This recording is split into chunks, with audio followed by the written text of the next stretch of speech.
ఎక్కడ గట్టిగా తీసుకోవాలో అక్కడ తీసుకుంటాం అంటున్నా 6 నెలలు అయినా కూడా ఆ వాసనలు ఎందుకు పోట్లా? ఇప్పుడు గనుల శాఖకి సంబంధించి మాజీ ఎండి వెంకటరెడ్డి గారు ఉన్నారు. ఏంటి ఆయన ఏమైనా పెళ్లి కొడుక? కొత్త టీవీ ఫ్రిడ్జ్ లోపల ఇవ్వటానికి? ఇప్పుడు ఒక విషయం చెప్తానండి. ఇప్పుడు అక్కడ ఉన్నటువంటిది చంద్రబాబు నాయుడు గారు.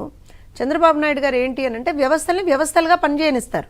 ఇప్పుడు గండ్ల వెంకటరెడ్డిని అరెస్ట్ చేశాం కాబట్టి తీసుకెళ్లి కొట్టేయండి, అదేదో సినిమాలో చెప్తారు చూడండి. ఇక్కడ కొట్టమనో ఏదో అనట్లేదు, ఇలా ఎందుకు జరుగుతోంది? ఒక నిమిషం Chandrika, that's what I am saying. So ఏమవుతుందంటే అప్పటి వాసనలు ఉన్నటువంటి వ్యక్తులు, అప్పటి నాకు తెలిసి విపరీతమైనటువంటి స్వామి భక్తి ఉన్నటువంటి వ్యక్తులు కొంతమంది ఉన్నారు కదా. నాకు జగన్మోహన్ రెడ్డే అసలు ప్రాణం పోసాడు అని అప్పటి ఏజీ గారు కొంతమంది మాట్లాడారు. పొన్నవోలో ఏదో రఘురామకృష్ణరాజు గారు అయితే చాలా ప్రేమగా సుధా అని పిలుస్తారు ఆయన్ని. సో అలాంటి వ్యక్తులు చాలా మంది మాట్లాడారు కదా.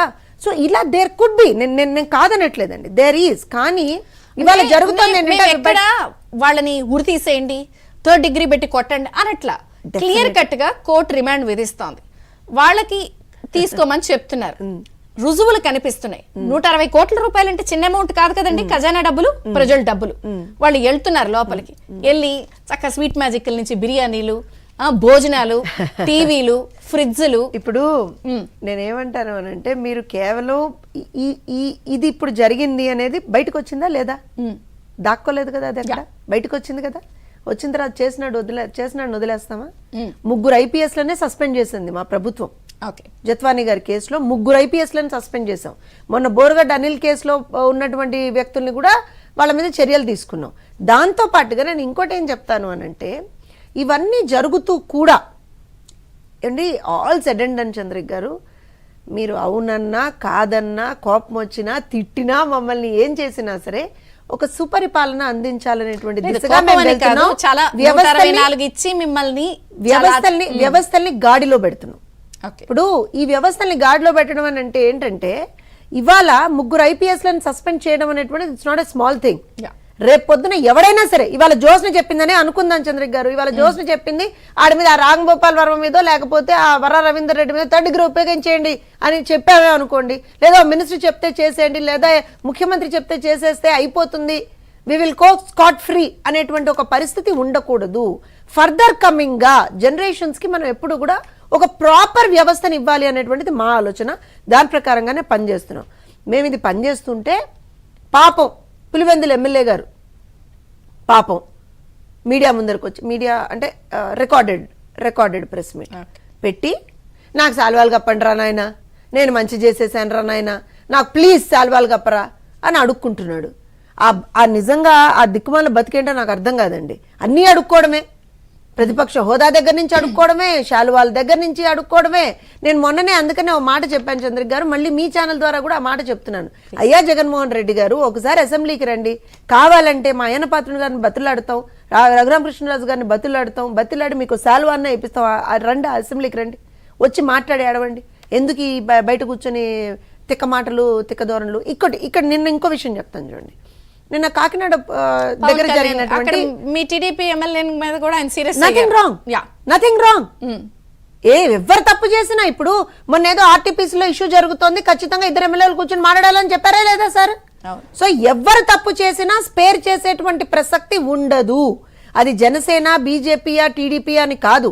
ఇవాళ మనం పార్టీల పరంగా ఇక్కడ నేను కూర్చొని మాట్లాడొచ్చండి, కానీ ప్రభుత్వం పార్టీలకు అతీతం కదా. ప్రభుత్వం ప్రజలకు జవాబుదారీతనం. ఇవాళ వివేక్ గారు నేను కూర్చొని ఎవరిని సమర్థించేటువంటి పరిస్థితి ఉండకూడదు కూడా మా ప్రభుత్వంలో. ఎందుకంటే ప్రజల కోసం మా ప్రభుత్వం వచ్చింది. ప్రజలు మా మీద అత్యంత నమ్మకంతో 164 మాకు ఇచ్చి, హైయెస్ట్ స్ట్రైక్ రేట్ ఇచ్చి, మీరు ఇవాళ రోజున మమ్మల్ని కాపాడండి అని ప్రజలు మమ్మల్ని తీసుకొచ్చినప్పుడు, మేము మా అనునయులకో ఇంకోళ్ళకో వ్యవస్థల్ని మేము దుర్వినియోగం చేసేటువంటి పరిస్థితి ఉండకూడదు. We will never do that. మేము ఇవాళ ఎందుకు వచ్చాము? అభివృద్ధి చేస్తామని చెప్పొచ్చాం, సంక్షేమం చేస్తామని చెప్పొచ్చాం, ఒక ప్రాపర్ గవర్నెన్స్ చూపిస్తామని చెప్పొచ్చాం. అది మేము చేసి చూపిస్తున్నాం.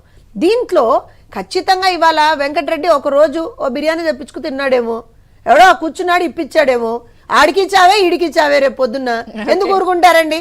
బిర్యానీలు తెప్పించి పరుపులు వేయించి పడుకోబెడితే ఊరుకున్నారా, లేకపోతే బిర్యానీలు తెప్పించి కూర్చోబెడితే ఊరుకుంటారా? చర్యలు ఉంటాయి చంద్రిక్ గారు. కానీ శాఖాపరంగా ఎవరైతే తప్పులు చేస్తున్నారో, ఇప్పటికీ మీ ఛానల్ ద్వారా కూడా వాళ్ళకు విషయం చెప్తున్నాను, ప్రాబబ్లీ మీ మీద ఇమ్మీడియట్ గా చర్యలు ఏమి ఉండకపోయి ఉండొచ్చు. మేము జగన్మోహన్ రెడ్డికి అత్యంత విధేయులు అని అనుకుంటుండొచ్చు, కానీ మన ఛానల్లోనే మనం ఒక రోజున ఒక వ్యక్తి గురించి మాట్లాడేవండి. ఆయుష్ కమిషనర్ గా అప్పుడు పనిచేస్తున్నటువంటి ఇమ్మీడియట్ నెక్స్ట్ డే అతని మీద చర్యలు ఆ రోజు మన ఇద్దరం ఏమైంది మీరు అని అడిగాను. మీరు నన్ను అడిగారు. అప్పటికే ఆ ఫైల్ అనేటువంటిది అతను చేసినటువంటి అవినీతి, అతను ఏ రకంగా అయితే విమెన్ హెరాస్మెంట్ చేశాడో అవన్నీ బయటకు వచ్చాయి. ఇమ్మీడియట్ గా అతని మీద చర్యలు వచ్చాయి. దాంతో పాటుగా నాట్ ఓన్లీ దాట్, ఎందుకంటే ఇది కూడా నేను చెప్పాలి మీకు, ఆయుష్ లో జరుగుతున్నటువంటి వివిధ అక్రమాలన్నీ కూడా ఆ రోజు నుంచి ఈ రోజు వరకు బయట పెడుతూనే ఉన్నారు. ఇలా అన్నోటిస్డ్ గా మేము చేస్తున్నటువంటి పనులు వెళ్తున్నవి కూడా చాలా ఉన్నాయండి. ఇవాళ నిన్న పవన్ కళ్యాణ్ గారు ఒకటే మాట చెప్పారు బాస్, ఎందుకంటే ఆయన చాలా సింపుల్ అండ్ స్వీట్ గా ఒక మాట అలా చెప్పి వదిలేస్తారు అంతే. బాస్ వాళ్ళు దగ్గర పెట్టుకొని పనిచేయండి రా నాయన ఒక్కొక్కడు, కాకపోతే మాత్రం బడిత పూజే చెప్పారు. అది నిన్న కనపడింది మనకి. మన లోకేష్ గారు కూడా నిన్న మీరు చూస్తే నాగార్జున యూనివర్సిటీలో నిన్న విద్యార్థినులు బయటకు వచ్చి మాకు అన్నంలో కప్పు వచ్చిందండి అని చెప్పి వాళ్ళ నిన్న ధర్నా చేశారు.